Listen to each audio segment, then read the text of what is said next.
In the name of Yazdan do I begin this discourse, so that the word may reach its end in goodness.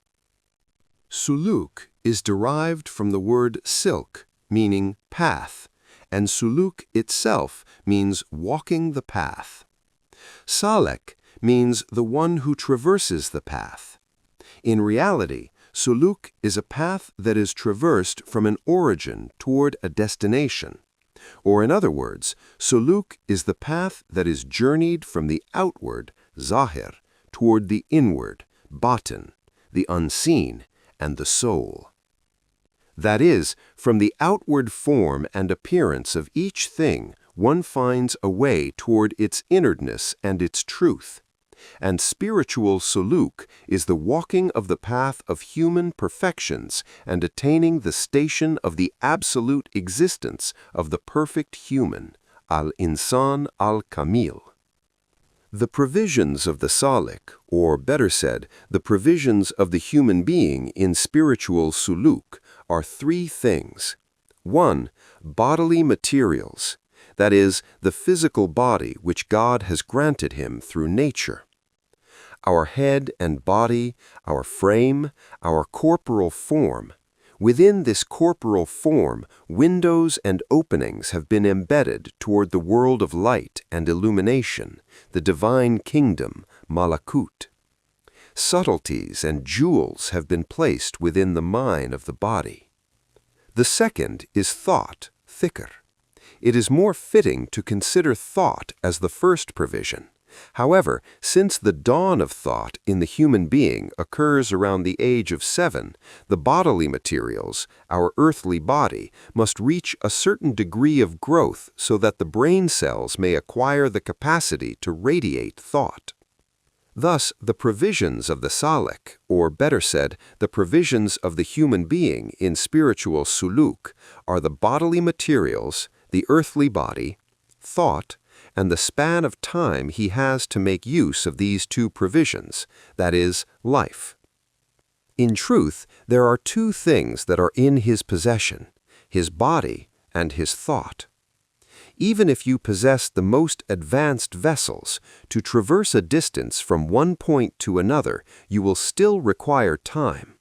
But by the power of thought, the human being can, in an instant, move from one point to the farthest reaches.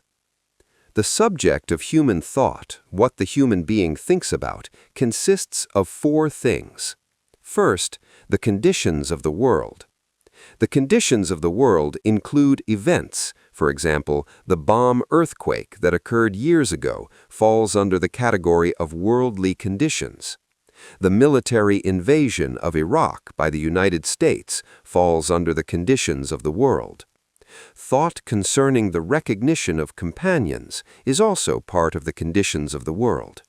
That is, if we had a friend in elementary school and we think about where he is and what he is doing, this is thought concerning the recognition of companions, those with whom one has had association and interaction.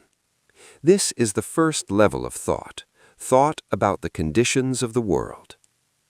When a person's thought ascends and becomes elevated, when it rises higher, the essence of the human soul becomes perfected in accordance with the perfection of his thought, for it is thought that treads the path of ascent. Second level of thought: sciences and knowledge. Those who are engaged in scientific matters and knowledge in the direction of scientific discoveries and the expansion of the sciences. Here, it must be said that among them those who assist in a discovery that brings comfort and ease to humanity and improves human life occupy a higher rank than their peers. Third level of thought: religious reflection. This refers to the method and way of perfecting the soul in order to attain the life of the hereafter, the eternal life of the human being. Fourth level of thought: reflection on one's personal fate after death.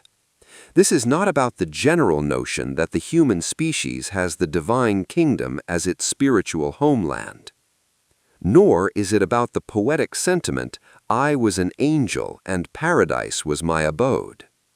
Rather, the individual must specifically know, after the appointed time arrives, when death tightens its grip on the throat and the soul separates from the body, to which realm of existence its soul will journey, and within that realm, to which region and to which dwelling it will find its way, and where it will take abode and reside.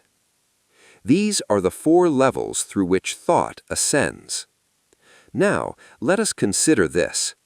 By employing the instructions provided through religion or through the inner spiritual path, tarikati batini, what is it that the spiritual sālik, the seeker of human perfections, undertakes when he steps upon the path in order to actualize the latent capacities of spiritual perfection within himself? What does spiritual perfection mean, and what is the meaning of Kamal? In the next discourse, we shall speak about this. May God's blessings be on our Master Muhammad and the family of Muhammad, and may God hasten their relief.